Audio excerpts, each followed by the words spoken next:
মিন্টু ভাই কেমন আছেন? ভালো আছি ভাই। তো ভাই আপনি কি শসা লাগাইছেন এরকম বাম্পার ফলন হয়েছে? মল্লিকার গ্রিন 742। তো ফলন তো মোটামুটি বেশ ভালো হয়েছে। তো মোটামুটি আল্লাহর রহমত ভালোই। এটা আপনি কয় বিঘা জমি লাগালেন? 1 বিঘাই, খুব একটা এক বেশি নয়। বিঘা। এক বিঘা বর্তমান তো শসার দামও তো মোটামুটি ভালোই আছে। কত করে কেজি আছে? 1800 2700। কেজি কত করে বাজারে? ধরেন 60 70। 60-70 টাকা পাইকারি। পাইকারি। দেখুন এই শসার অনেক পুষ্টিগুণ আছে, শসার অনেক স্বাস্থ্যগত উপকারিতা আছে। একটি বিখ্যাত ছন্দ মনে পড়ে গেল, পানিতে ভরা পুষ্টিগুণ এই গরমে শরীর রাখে সুগুণ। বয়স কদিন চলছে শসার? 35 দিনের মতো। 35 দিন। এ পর্যন্ত কি তোলা দিয়েছেন? 2 তোলা? তুলছি 2 তোলা। 2 তোলায় কত মন তুলছেন?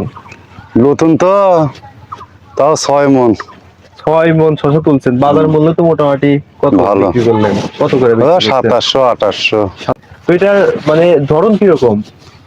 আছে ভালোই, মোটামুটি ভালো। জালি মোটামুটি ভালোই আছে। হ্যাঁ।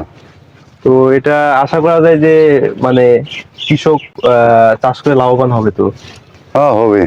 হবে।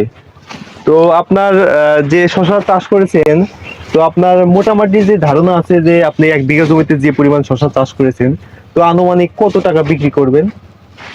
তাও 2 লাখের নিচে লয়। বাজারে যে অন্যান্য যে জাতের মানে কিছু জাতের শসা আছে, সেই শসার সাথে আমাদের এই শসার পার্থক্যটা কি? পার্থক্য এটা সাইজে বড়, লম্বা, মোটা, কালো। কালো। এই আচ্ছা আচ্ছা। তো প্রিয় দর্শক, আমরা এসেছিলাম একটা শসার জমিতে, মিন্টু ভাইয়ের শসার জমিতে আসলাম এবং শসা দেখলাম যে শসার প্রতিটা গিটে গিটে 3টা 4টা করে জালি আছে এবং এটার ফলনও বেশ ভালো এবং সাইজগুলোও খুবই সুন্দর। আর এটার সবচেয়ে গুরুত্বপূর্ণ বিষয় হলো যে এটার ভাইরাস নাই, সেরকম বেশি ভাইরাস নাই। আর এটার বাজার মূল্য ভালো এবং বাজারে এটার অনেক চাহিদা রয়েছে। তো সেই হিসেবে আপনারা সবাই মল্লিকা সিড কোম্পানির হাইব্রিড জাতের শীতকালীন শসা চাষ করতে পারেন। এবং ভাই এটার হচ্ছে ভাইরাস কিরকম আছে এই শসার? ভাইরাস কম। ভাইরাস কম। আর এটার বাজারের চাহিদা কিরকম এই শসার? চাহিদা ভালো।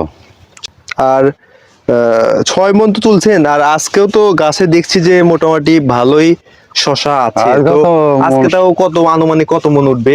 তাও 6 থেকে 7 মন। 6 থেকে 7 মন শসা উঠবে।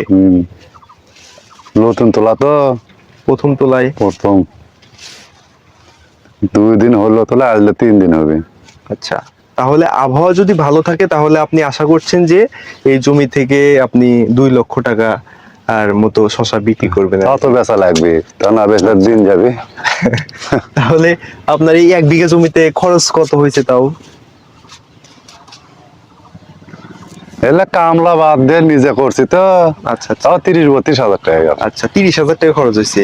30,000 টাকা খরচ হয়েছে, তো মোটামুটি আপনি 2 লক্ষ টাকার মতো একটা আইডিয়া Idea করছেন আছে। যে বিক্রি করবেন। হ্যাঁ।